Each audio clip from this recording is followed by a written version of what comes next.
Hi there, welcome to episode 4 of NP₃, the National Parks Photography Program. And in today's show, it's going to be a fun one, I think.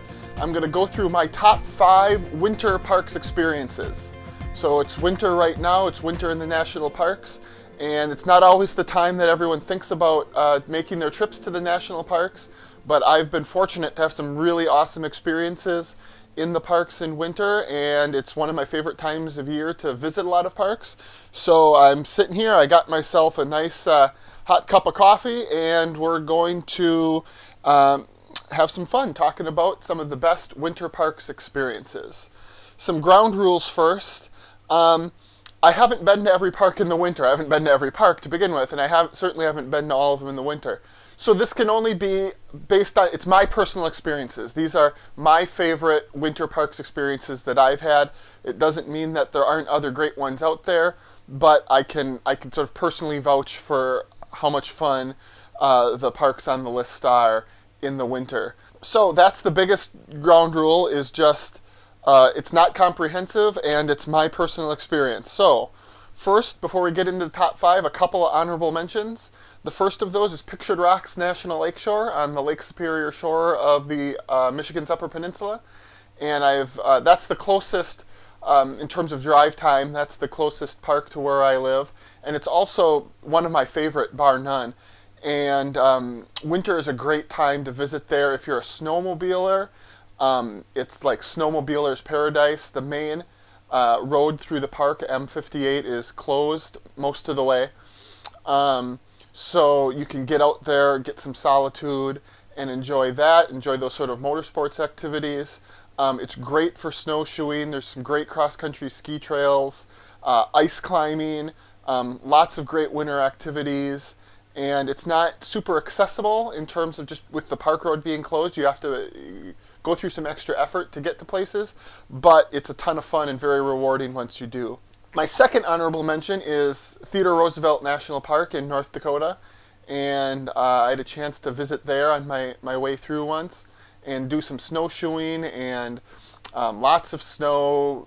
And it's a beautiful park anyway, but real lot of fun, great snowshoe excursions, and especially Teddy Roosevelt's divided into 2 units, and I headed up to the northern unit, and that was really spectacular. Bison out and great trails, and felt like I was the only one out there. So really recommended if you're want to make that a destination, or if you're headed west across North Dakota, a great place to stop.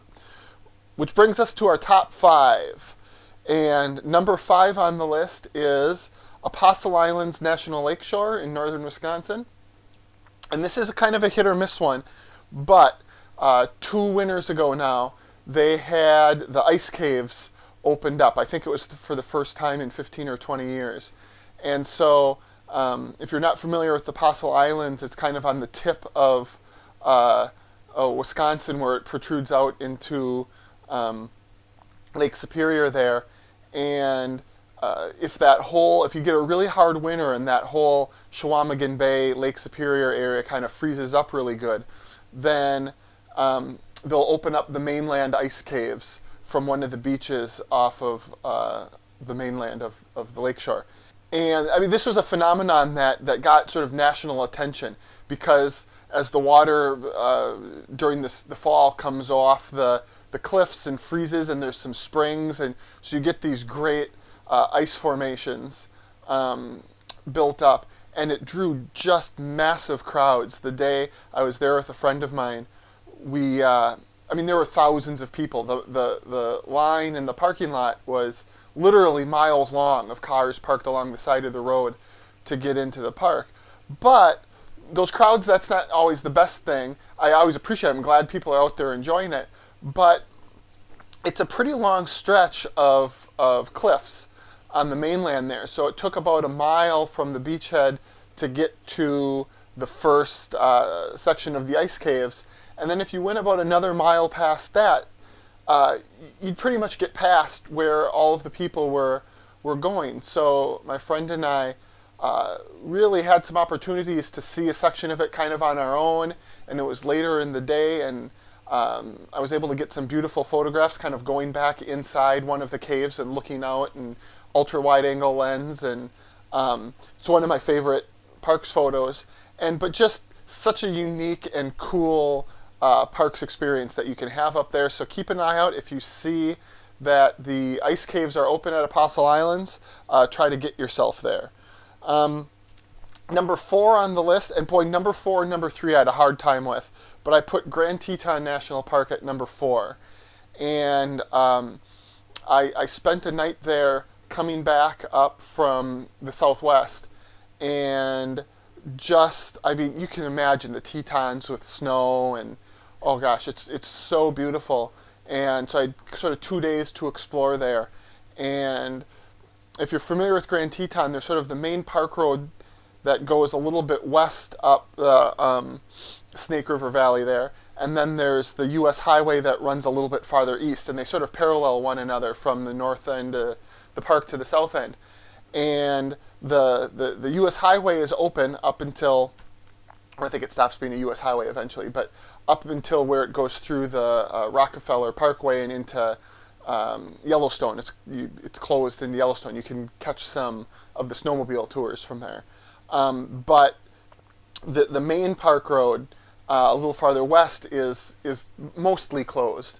And so, but what that opens it up for is cross-country skiing and snowshoeing. So I had the chance to cross-country ski into Jenny Lake. And so to be out there, again, on my own, and it was a beautiful day. It was sunny and 32 degrees, and they had just gotten new snowfall, so it was hard work breaking trail through there, but just absolutely beautiful, magnificent. It's like your perfect winter mountain scenes. Then the next morning, I took the highway out to the Snake River overlook and had just another magnificent experience. It was 3 degrees below zero. I put on my snowshoes, got out, set up the camera, and was taking some photos as the sun rose.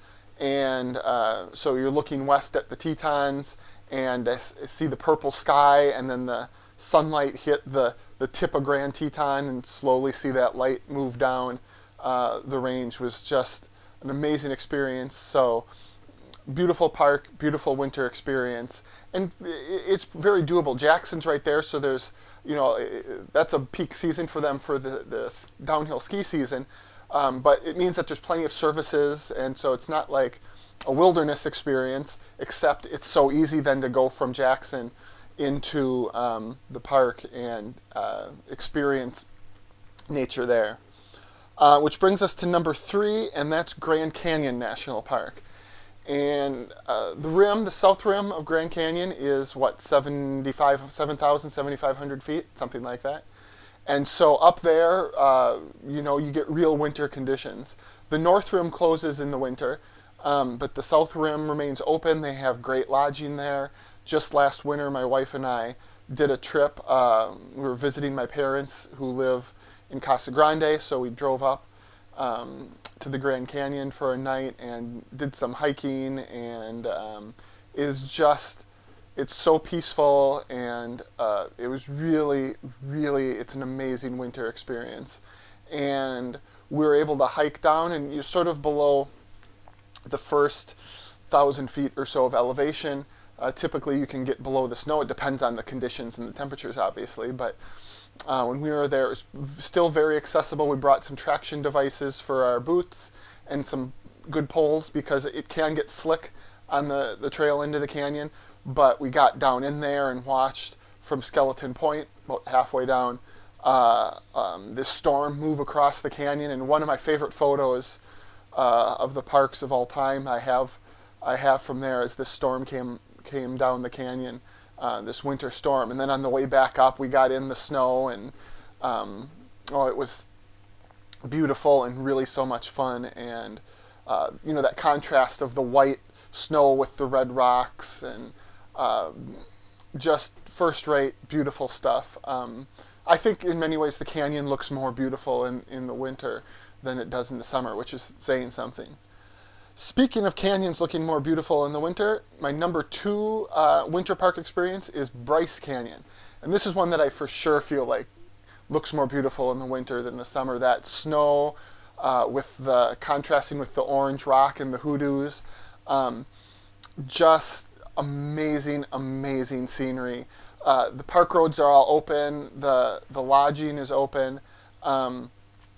It's still super accessible. They'll sell traction devices if you need them for your boots. You can still do. I've done Queen's Garden Navajo Loop a couple of times in the winter, and that snow just makes Bryce come alive in a totally new way, and it's just completely beautiful and completely amazing, and it's Bryce Canyon taken to a whole nother level in the winter. So if you could deal with a little bit of cold, that's absolutely a recommendation. And another recommendation, and my number one winter park experience, and frankly this wasn't even close, is Yellowstone. I haven't been in Yellowstone in fall. I've been in winter, spring, and summer, and winter's the best. Summer's the worst. It's so crowded and can be so hard to get around and a little bit frustrating. But Yellowstone in the winter, most of the park roads are closed. You can get in from the north, from Gardner. The park road that runs across the north remains open. I think it's Cook City that's out in just northeast of the park, and that's their only connection to the world. So that road remains open, and it's actually a beautiful drive through the Lamar Valley, and lots of wildlife and mountain scenery. And so right there, it would just about be number one. But then you can take guided snowmobile tours. They have a limit on the number of snowmobiles they allow in the park during the winter, and they have to be part of guided tours, so it's not like you're going to bring your own snowmobile and go for an adventure. But as part of the guided tours, you can access the interior of the park, or else there are outfitters who will offer snow coach trips. You can stay at the Old Faithful Snow Lodge, and then that becomes this hub for trips out to the Grand Canyon of the Yellowstone, or to geysers, or you're right in the Old Faithful Basin. So, and they do just a fantastic job. The food, the lodging, it doesn't have to be super expensive. I think my visit there in terms of transportation and lodging and breakfast was under $100 a night. This was a few years ago, so it might be a bit higher now. But just I'll never forget walking out my last day in Old Faithful and walking through the geyser basin by myself. There's bison around because the bison come right into the geyser areas because they can access some of the grasses there. It started snowing, like the big fat snowflakes, and I mean, it was just this completely magical parks experience where you're pinching yourself wondering if this can really be happening to you. It's so wonderful. And if you like winter sports, if you like snowshoeing, if you like cross-country skiing, there's just all kinds of directions you can head and things you can see and do. And so I can't recommend Yellowstone in the winter strongly enough. If you've been there in the summer and you enjoyed it, and haven't been in the winter, if you've never been there at all and you're looking for your first trip, I'd really emphasize that you think about a winter trip to Yellowstone. There's some accessibility issues. It's not this total freedom of driving your car to all the big sites, but the experience for that effort, the level of experience is just so much higher, and it's just tremendously rewarding experience. So number one, Yellowstone. Recapping then, my honorable mentions: Pictured Rocks in Michigan, Teddy Roosevelt in North Dakota, 5, the Apostle Islands in northern Wisconsin, 4 is the Grand Canyon, and very close to that in 4 is Grand Teton, and very close to that in 3 is the Grand Canyon. And number 2 is Bryce Canyon, which is awesome. And well, they're all awesome. And number 1 is Yellowstone National Park mostly in Wyoming. So I hope you liked this video. If you did and you want to see more videos like it, subscribe to this channel. And my next video coming up is going to be sort of a mini review of the Fuji XE1. It's a slightly older model now, but it was my entry into the Fuji X series system, and it's a camera that I really love and think is very useful. So a little gear talk next time, and but for now, thanks for watching and have a great day.